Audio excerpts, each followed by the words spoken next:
Di sini komandan posisi tidur satu kamar, begitu kejadian lompat dari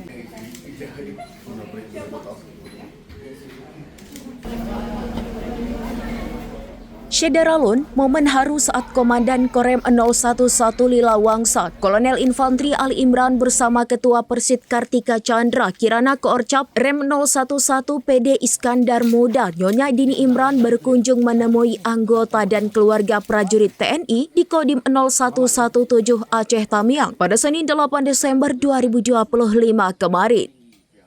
Suasana tak biasa menyelimuti rasa duka menyambut kehadiran pimpinan TNI itu. Kunjungan Danrem dan istri dari Lok Semawe berniat untuk menemui prajuritnya dan keluarga terdampak banjir bandang dan tanah longsor di Aceh Tamiang. Rasa duka mendalam saat mendengar kabar dari satuan tersebut. Musibah bencana alam banjir bandang terjadi sepekan turut menimpa satuan Kodim 011 Aceh Tamiang. Rasa haru mendalam dialami kedua prajurit TNI Kodim 011 Aceh Tamiang, jajaran Korem 011 Lila Wangsa. Kedua anggota TNI ini harus tegar menerima kenyataan pahit. Istri dan anak-anak prajurit TNI Kodim 0117 Aceh Tamiang meninggal dunia akibat tertimbun material bangunan rumah mereka hancur akibat diterjang tanah longsor.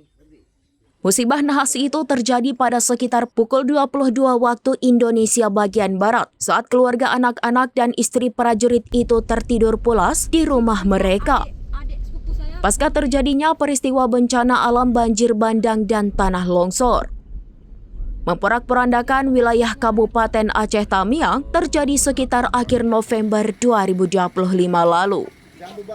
Dari Lok Semawe, Zaki Mubarak, serambinews.com.